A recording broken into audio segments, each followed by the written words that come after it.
Grade 11, Physical Sciences, Lesson 22. Topic: Kinetic Theory and Ideal Gases. Turn to Lessons 21 and 22 in the Learner's Workbook. Integration. The behavior of solids, liquids, and gases applies wherever the effect of matter are significant. For example, in biological systems and geography, in the study of climate and weather, for instance. Prior knowledge, Grade 11, Lesson 1. Lesson Overview. In this lesson, you will apply some basic concepts to the study of matter in its different forms. Investigate ideal gases in some detail. Deviations from ideal behavior of gases is also dealt with in Lesson 22A.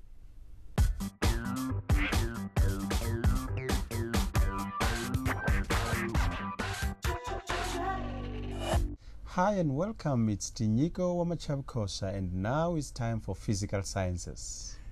Hi, and it's Peter Glover, and last lesson we were talking about the kinetic theory of matter.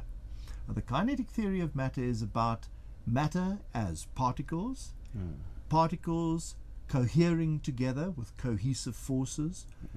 In other phases, particles moving faster and more freely than they do in the case of a solid. And we reached several deductions, maybe fairly obvious deductions, but the important thing about our deductions is that they were consistent with the theory or the model that we were putting together, this kinetic theory of matter. Now, for instance, we know that if you take a syringe and you trap a certain amount of gas in there and you close up one end, and you apply a force, you can only apply that force up to a certain point. You can only reduce the volume of that gas up to a certain point. And then it starts opposing the pressure that you're applying. Now, we spoke about the pressure of gases. There's no increase in temperature, not appreciably anyway. So somehow the force that I was applying, the reduction in the volume of the gas, there was an increase in pressure, and we're going to talk more about those relationships today. Yeah, and to start with, we're going to look at what happens when you put heat into some matter and when you take it out. Now, let's quickly look at the following model that we have drawn up here. In an event when you have heat going in or applied or gained by a particular system, which is matter, of course, you are actually increasing the average kinetic energy of the particles or molecules that are forming up that matter. Now, what is happening? You start from a solid. If you are applying or giving that energy, you are destroying the cohesive bonds that exist between those particles, thereby melting that particular substance, and it will soon become a liquid. From that state, if you continue to put in more energy, the average kinetic energy of those molecules increases further, and boiling, or what we call evaporation in some cases, begin to occur. And what are you doing? At the end, you are having what we call a gas.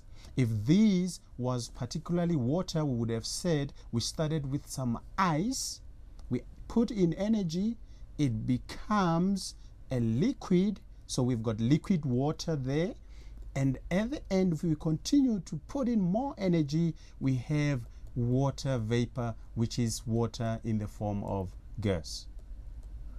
Okay. Now, what happens when you take out energy from that system? In that case, what you're doing, it's similar to putting something in a deep freezer, for example, and therefore you're taking off energy from that particular substance. If it was in a gaseous form, you may liquefy it, so it becomes liquid. We say it condenses into a liquid. Now, if you continue to take energy away from that particular system, you may eventually freeze that particular substance, and therefore you've got a solid. So all these processes, if you like, are actually reversible. And of course, all of these processes that we're talking about here are explained very nicely and neatly by our kinetic theory of matter. Exactly, and that is what makes the kinetic model of matter very, very important. Now, we speak about a model. It's a simple model. And when we apply this model, and remember I said last lesson that we try and remove the complexities. Now, we have a process in respect of gases particularly, where we talk about an ideal gas. And an ideal gas is a gas that behaves in an ideal way. Surprise, surprise. But what we mean by this is a gas in which we can make the assumption, for instance, that there are no cohesive forces between molecules. So there are no forces to get in the way of this ideal behavior. And we make a string of assumptions about the ideal gas. We get our picture of the ideal gas, and then later, when we go in and do investigations on real gases, we compare them with the ideal, and we can see where they deviate. And then the interesting thing is, of course, to explain why they deviate, and that's where we're going to end up today. So let's just have a look at the difference between ideal and real gases. Now here we're going to quickly look at some comparison between ideal gases and real gases. Now, we have already explained that an ideal gas, it's something non-existent. It's something that we think if we had this kind of a gas, it would behave in this way.